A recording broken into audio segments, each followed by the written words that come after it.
Good morning, everyone. It is a pleasure to be with you, from my Economy and Finance channel. I hope you are feeling very well and ready to acquire new knowledge in this very important field. Today we will talk about the life of Andrew Carnegie. Start. Andrew Carnegie, November 25, 1835 to August 11, 1919, was a Scottish-American businessman and industrialist. He is recognized as one of the steel industry's most influential leaders and a prominent philanthropist. Carnegie was born into a humble family in Scotland where his father, who was a weaver, had financial problems, and his mother helped to raise the family, helping his brother who was a shoemaker, and selling meat in his candy store. They even had to borrow money to make ends meet. The family decided to emigrate to the United States in 1848 in search of better opportunities. He began his career working in a cotton mill and then in the railway sector, where he gained experience in management and organization.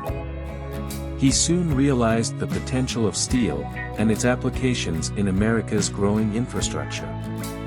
Carnegie had a passion for reading, and this and his education were favored by the presence of Colonel James Anderson, who had a private library, and every Saturday morning, he opened his doors to working children. He had his first job at age 13 in 1847, changing spools of thread. In 1851, Carnegie worked as a telegrapher in the Pittsburgh office of the Ohio Telegraph Company. In 1853, the Pennsylvania Railroad Company hired him as a secretary and telegrapher. In 1855, Carnegie invested in a company called Adam Express. With the money he accumulated, he invested in companies linked to the railway industry. In the mid-1850s, Carnegie began investing in the stock market and participating in the buying and selling of bonds and stocks. This activity allowed him to accumulate considerable wealth and establish contacts in the business world. In 1864, Carnegie invested $40,000 in the Story Farm of Oil Creek, Pennsylvania for good cash dividends.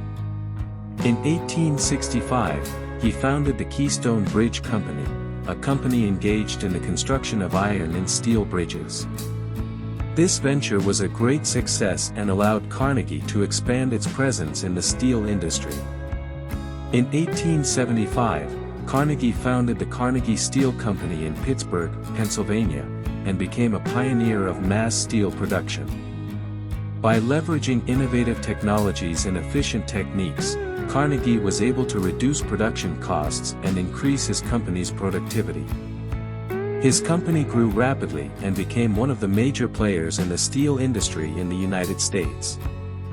He then sold this company in 1901 to J.P. Morgan, who turned it into U.S. Steel.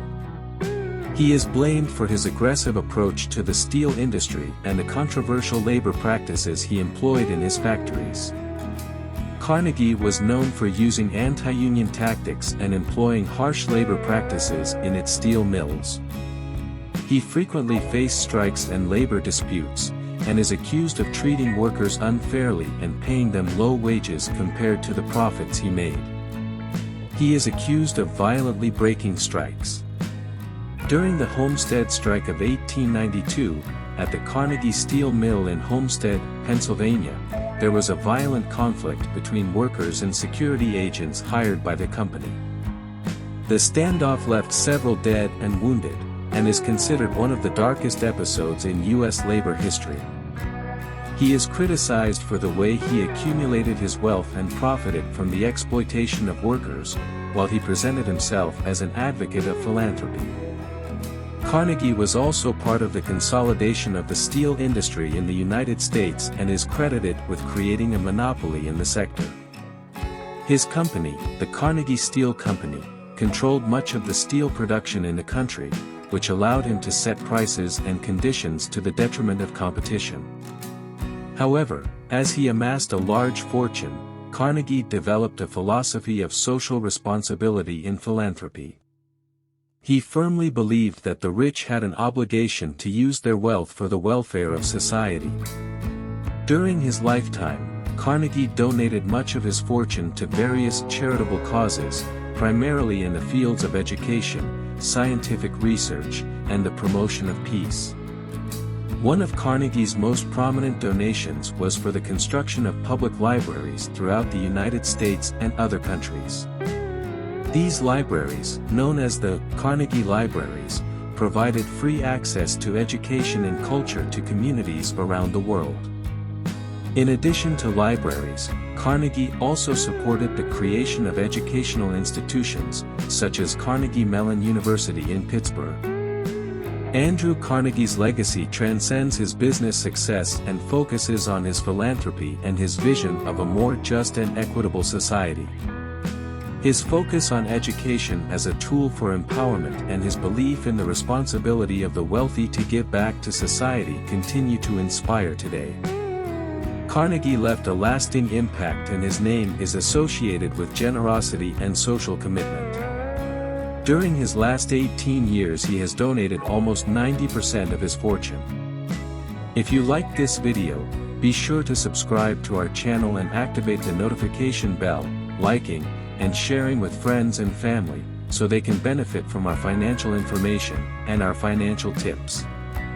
Have a great day, and see you in the next video.